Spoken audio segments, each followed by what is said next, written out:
السلام علیکم ناظرین، میں محمد اسلم حسین سیاست کی عالمی خبروں میں آپ سب کا استقبال کرتا ہوں۔ جنوبی افریقہ نے امریکی صدر ڈونلڈ ٹرمپ سے نفرت کے الزام میں امریکہ سے اپنے سفیر کی ملک بدری کے امریکی فیصلے کو افسوسناک قرار دیا۔ فرانسیسی خبر رساں NCAFP کے مطابق امریکی وزیر خارجہ مارکو روبیو نے گزشتہ روز کہا تھا کہ جنوبی افریقہ کے سفیر ابراہیم رسول کا اب امریکہ میں خیر مقدم نہیں کیا جائے گا۔ انہوں نے social media platform X پر اپنے اکاؤنٹ سے پوسٹ میں امریکی صدر ڈونلڈ ٹرمپ کا حوالہ دیتے ہوئے لکھا کہ ابراہیم رسول ایک نسلی تعصب کے شکار سیاستداں ہیں جو امریکہ سے نفرت کرتے ہیں اور president of the United States یعنی امریکی صدر سے نفرت کرتے ہیں۔ انہوں نے مزید کہا کہ ہمارے پاس ان کے ساتھ بات چیت کے لیے کچھ بھی نہیں ہے اور اس لیے انہیں پرسونا نان گریٹا یا ناپسندیدہ شخصیت سمجھا جائے گا، یعنی ایسا شخص جسے امریکہ خوش آمدید نہیں کہے گا۔ جنوبی افریقہ کے صدارتی دفتر نے بیان جاری کیا ہے جس میں کہا گیا ہے کہ افسوسناک ملک بدری کو نوٹ کر لیا ہے اور تمام متعلقہ اور متاثرہ اسٹیک ہولڈرز پر زور دیا ہے کہ وہ اس معاملے میں سفارتی ضابطے کو برقرار رکھے۔ بیان میں کہا گیا کہ جنوبی افریقہ امریکہ کے ساتھ باہمی طور پر مفید تعلقات استوار کرنے کے لیے پرعزم ہیں۔ ناسا اور اسپیس ایکس نے بین الاقوامی خلائی اسٹیشن کے لیے ایک نئے انسان بردار مشن کا آغاز کیا جو گزشتہ جون سے خلا میں پھنسے ہوئے ناسا کے خلاباز سنیتا ولیمز اور بوچ ویلمور کو گھر لانے کی جانب ایک اہم قدم ہے۔ ناسا کی براہ راست نشریات کے مطابق خلائی جہاز نے فلوریڈا میں ناسا کے کینیڈی اسپیس سینٹر سے اسپیس ایکس فالکن 9 راکٹ کے ذریعے مشرقی وقت کے مطابق شام 7 بجے پرواز کی۔ تقریباً 2.5 منٹ بعد اسپیس ایکس نے تصدیق کی کہ فالکن 9 کا پہلا مرحلہ الگ ہو گیا ہے۔ پہلے مرحلے کا بوسٹر لانچ پیڈ کے قریب لینڈنگ زون 1 پر اترا ہے۔ خلائی جہاز ISS کے لیے روانہ ہو گیا۔ کے مطابق خلائی جہاز کو خلائی اسٹیشن تک آٹومیٹک طور پر ڈاک کرنے میں تقریباً 28 گھنٹے لگیں گے جو مشرقی وقت کے مطابق رات 11:30 بجے مقرر ہے۔ سنیتا ولیمز، بوچ ویلمور اور راسکوسموس خلاباز الیگزینڈر شامل ہیں زمین پر واپس لے کے آئیں گے۔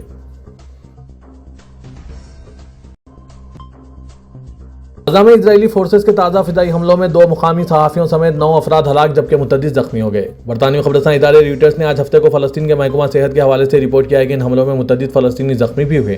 یہ حملہ غزہ کے شمالی قصبے بیت الاحیا میں ایسے وقت میں کیا گیا جب حماس کے رہنما مصر میں جنگ بندی کرانے کے والے ثالث نمائندوں کے ساتھ مذاکرات کر رہے ہیں۔ فلسطینی حکام نے کہا ہے کہ فضائی حملے میں ایک کار کو نشانہ بنایا گیا ہے۔ عینی شاہدین اور صحافیوں نے بتایا کہ اس کار پر سوار افراد اس قصبے میں ایک تنظیم الخیر فاؤنڈیشن کے تحت خیرانی مشن پر جا رہے تھے اور ان کے ساتھ صحافی اور فوٹوگرافر بھی تھے۔ فلسطینی میڈیا کے مطابق اس حملے میں ہلاک ہونے والوں میں کم از کم 3 مقامی صحافی بھی شامل ہیں۔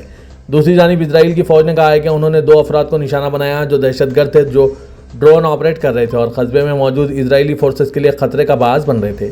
اس کے بعد اسرائیلی فورسز ان دیگر افراد کو بھی نشانہ بنایا جو ڈرون کا سامان لے کر اس گاڑی میں سوار ہوئے تھے۔ تاہم اسرائیلی فوج نے یہ واضح نہیں کیا ہے کہ انہیں اس بات کا کیسے پتہ چلا یہ مشتبہ افراد دہشت گرد تھے اور ان کی فورسز کے لیے خطرہ تھے۔ اس واقعے کے بعد 19 جنوری کو اسرائیل اور حماس کے درمیان ہوئے جنگ بندی سے متعلق خدشات میں اضافہ ہو گیا ہے۔ فلسطینی حکام نے کہا ہے کہ جنوری کے جنگ بندی معاہدے کے بعد بھی اسرائیل نے درجنوں فلسطینی شہریوں کو ہلاک کیا ہے۔ حماس نے تازہ ترین صورتحال پر اپنے تبصرے میں اسرائیل پر جنگ بندی معاہدے کی خلاف ورزی کا الزام عائد کیا ہے اور دعویٰ کیا ہے کہ اسرائیل نے 19 جنوری کے بعد 150 فلسطینیوں کو ہلاک کیا ہے۔ امریکی صدر ڈونلڈ ٹرمپ کی انتظامیہ پاکستان سمیت درجنوں ممالک پر سفری پابندیاں لگانے پر غور کر رہی ہے۔ برطانوی خبر رساں ادارے رویٹرز کو دستیاب میمو کے مطابق کل 41 ممالک کو 3 الگ الگ گروپوں میں تقسیم کیا گیا ہے۔ افغانستان، ایران، شام، کیوبا اور شمالی کوریا سمیت 10 ممالک کے پہلے گروپ کے لیے مکمل ویزا معطلی ہوگی۔ دوسرے گروپ میں 5 ممالک کو جزوی طور پر معطلی کا سامنا کرنا پڑے گا جس میں استثناء کے ساتھ سیاحتی اور اسٹوڈنٹ ویزوں کے ساتھ ساتھ دیگر ویزے بھی شامل ہوں گے۔ میمو میں کہا گیا کہ تیسرے گروپ میں مجموعی طور پر 26 ممالک پر امریکی ویزا جاری کرنے کی جزوی معطلی کے لیے غور کیا جائے گا اگر ان کی حکومتیں 60 دنوں کے اندر خامیوں کو دور کرنے کے لیے کوششیں نہیں کرتی۔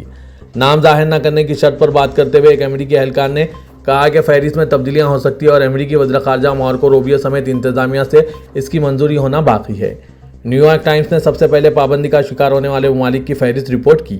یہ اقدام صدر ڈونلڈ ٹرمپ کی پہلی مدت صدارت میں 7 اکثریتی مسلم ممالک کے مسافروں پر پابندی کی طرف اشارہ کرتا ہے، ایک ایسی پالیسی جو 2018 میں سپریم کورٹ کی طرف سے برقرار رکھنے سے پہلے تکرار سے گزری تھی۔ شامی باشندے آج ہفتے کے روز اپنی بغاوت کے 14ویں برسی کے موقع پر دمشق اور دیگر شہروں میں صدر بشار الاسد کی حکومت کے خاتمے کے بعد پہلی بار عوامی مظاہروں میں یاد منانے کے لیے تیار ہوئے۔ دارالحکومت دمشق کے امیہ اسکوائر میں ایک مظاہرہ کیا گیا جو اسد کے دور میں برسوں کے جبر کا بعد پہلا مظاہرہ ہے جس کے دوران یہ چوک معزول صدر کے حامیوں کا واحد محفوظ تھا۔ کارکنوں نے لوگوں سے حماس ادلیب اور حمام شام کی فتح ہے کہ نعرے بلند کرتے ہوئے مظاہروں میں جمع ہونے کی بھی اپیل کی تھی۔ 35 سالہ قادر السید نے AFP کو بتایا کہ ہم ہمیشہ ادلیب میں انقلاب کی سالگرہ پر احتجاج کیا کرتے تھے، لیکن آج ہم دمشق کے قلب میں فتح کا جشن منا رہے ہیں۔ شام کا تنازع 15 مارچ 2011 کو پرامن مظاہروں کے ساتھ شروع ہوا، جس میں ہزاروں افراد نے اسد کی حکومت کے خلاف احتجاج کیا، اس سے پہلے کہ یہ مظاہروں کے پرتشدد جبر کے بعد خانہ جنگی میں تبدیل ہو جائے۔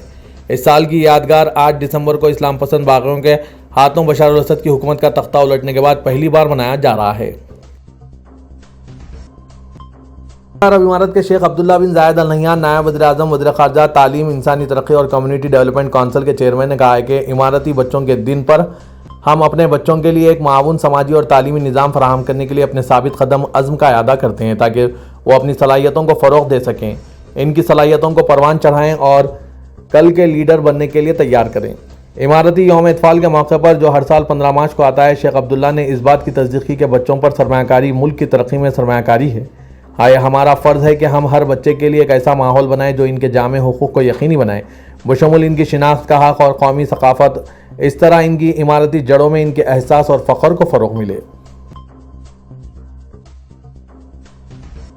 کلچر اینڈ آرٹس اتھارٹی کی چیئرپرسن شیخہ لطیفہ بنت محمد بن راشد المکتوم نے اماراتی یوم اطفال کی اہمیت کو ایک قومی موقع کے طور پر اجاگر کیا، جو بچوں کے حقوق اور انہیں بااختیار بنانے کی اجتماعی ذمہ داری کے بارے میں کمیونٹی کی بیداری کو تقویت دیتا ہے۔ اماراتی یوم اطفال کے موقع پر شیخ لطیفہ نے ان کی صلاحیتوں کو نکھارنے، ان کی صلاحیتوں کو تقویت دینے اور تخلیقی صلاحیتوں اور کو متاثر کرنے والے ماحول کو فروغ دینے کی اہمیت کو اجاگر کیا۔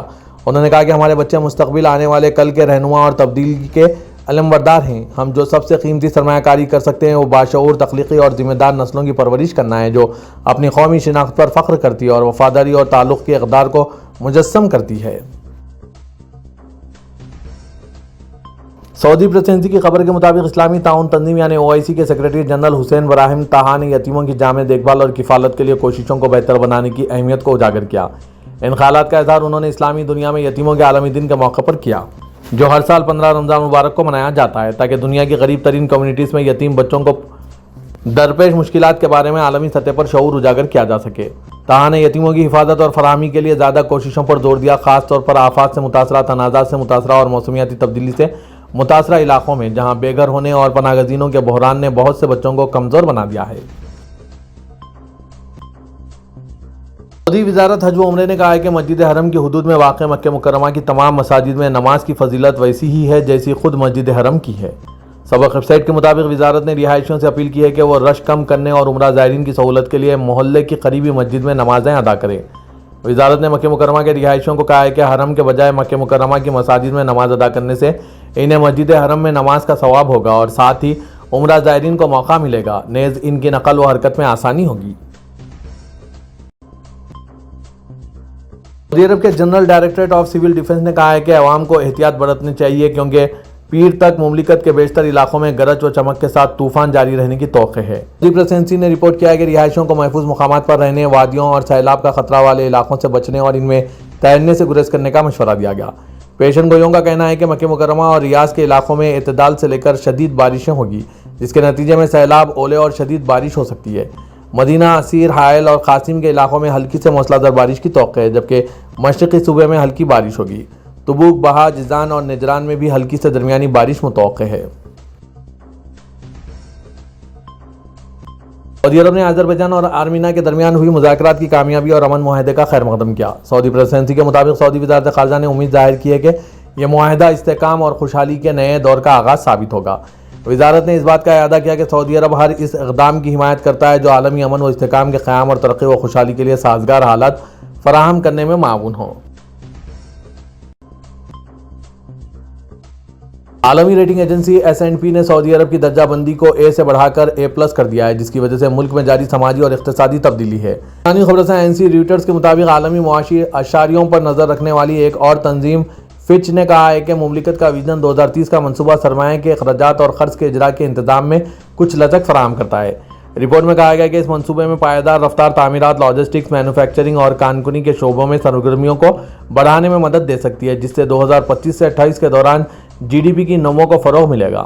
رواں ہفتے کے اوائل میں ریٹنگ ایجنسی نے کہا تھا کہ وہ توقع کرتی ہے کہ سعودی حکومت 2025 میں ان شعبوں کے لیے مختص سرمایہ اور متعلقہ موجودہ اخراجات میں کمی کرے گی۔ سعودی عرب ہائیڈرو کاربن سیکٹر پر انحصار سے ہٹ کر اپنی معیشت کو متنوع بنانا چاہتی ہے۔ فچ کا کہنا ہے کہ موجودہ سرمایہ کاری کو سعودی عرب کی نوجوان آبادی کی کھپت کو بڑھانا چاہیے اور معیشت کو پیداواری صلاحیت کو بڑھانا چاہیے۔ اقوام متحدہ کی جنرل اسمبلی میں رابطہ عالم اسلام کے سیکرٹری جنرل شیخ ڈاکٹر محمد بن عبد الکریم عیسیٰ نے بین الاقوامی یوم انسداد اسلاموفوبیا کے موقع پر مرکزی مقرر کے طور پر خطاب کیا۔ اقوام متحدہ کے صدر دفتر میں رابطہ عالم اسلام کے سیکرٹری جنرل کی دعوت اور ان کے ذریعے مسلم اقوام کی نمائندگی تنظیم کے بین الاقوامی وقار اور عالمی اداروں میں اس کے اثر اور رسوخ کی عکاسی کرتا ہے۔ یہ دعوت اس بات کا بھی اعتراف ہے کہ تنظیم نے اسلاموفوبیا اور نفرت انگیز بیانات کے خلاف عالمی سطح پر نمایاں کردار ادا کیا اور اس سلسلے میں وسیع پیمانے پر بین الاقوامی اتحاد قائم کیے ہیں۔ اپنے خطاب میں ڈاکٹر محمد بن عبد الکریم عیسیٰ نے اس بات پر زور دیا کہ اسلاموفوبیا نفرت انگیزی اور اس کے خطرناک اثرات کی ایک انتہائی تشویشناک مثال ہے۔ انہوں نے واضح کیا کہ یہ مسئلہ صرف مسلمانوں کو متاثر نہیں کرتا بلکہ معاشروں میں انتہا پسندی اور مذہبی تقسیم کو بھی فروغ دیتا ہے۔ ترکیہ کے وزیر خارجہ نے اس بات پر زور دیا ہے کہ یورپی رہنما اس بات پر الجھن کا شکار ہیں کہ اگر دنیا مختلف اثر و رسوخ کے دائروں میں تقسیم ہو جائے تو کیا کرنا چاہیے۔ حقان فیضان نے ترک ٹیلی ویژن چینل ٹی وی 100 سے بات کرتے ہوئے کہا کہ یہ بالکل ممکن ہے کہ برطانیہ کچھ یورپی ممالک اور ترکیہ پر مشتمل ایک ڈھانچہ خطے میں اپنی کشش کا مرکز بنائیں۔ انہوں نے مزید کہا کہ یہ صلاحیت موجود ہے، موقع بھی موجود ہے، محض ارادہ ظاہر کرنے اور اس پر عمل کرنے کی بات ہے۔ حقان فیضان نے اس بات پر روشنی ڈالی کہ اگر ترکیہ 2007-8 میں یورپی یونین میں شامل ہو جاتا تو برطانیہ شاید یورپی یونین سے علیحدہ نہ ہوتا۔ انہوں نے دعویٰ کیا کہ یورپی یونین کے اندر ترکیہ اور برطانیہ پر مشتمل کوئی پلیٹ فارم ناگزیر طور پر اپنی خارجہ پالیسی اور سلامتی کا ڈھانچہ بہت پہلے تیار کر لیتا۔ انہوں نے بتایا کہ یورپی ممالک اپنی دفاعی صلاحیتوں کو بڑھانے کے لیے کوشاں ہیں اور یورپی یونین نے ری عام یورپ پر پروگرام کے لیے 800 ارب یورو مختص کیے ہیں، ایک ایسا شعبہ جہاں ترکیہ کی کارکردگی نمایاں ہے۔ پاکستان کے وزیراعظم شہباز شریف نے پیٹرولیم مصنوعات کی قیمتیں حالیہ سطح پر برقرار رکھ کر بجلی کی قیمت میں کمی کا فیصلہ کیا۔ آج ہفتے کو وزیراعظم پاکستان کے دفتر سے جاری پریس ریلیز کے مطابق وزیراعظم پاکستان نے پیٹرولیم کی قیمتیں سابقہ سطح پر برقرار رکھتے ہوئے اس کا پورا مالی فائدہ بجلی کی قیمتوں میں عوام کو منتقل کرنے کا فیصلہ کیا۔ یہ اقدام ان بہت سے دیگر اقدامات میں سے ایک ہے جو بجلی کے چارجز میں بامعنی کمی کا باعث بنیں گے۔ مزید کہا گیا ہے کہ بجلی کے چارجز میں کمی کے حوالے سے ایک جامع اور مؤثر حکمت عملی کے تحت پیکیج تیار کیا جا رہا ہے جس کی تفصیلات کو حتمی شکل دی جا رہی ہے۔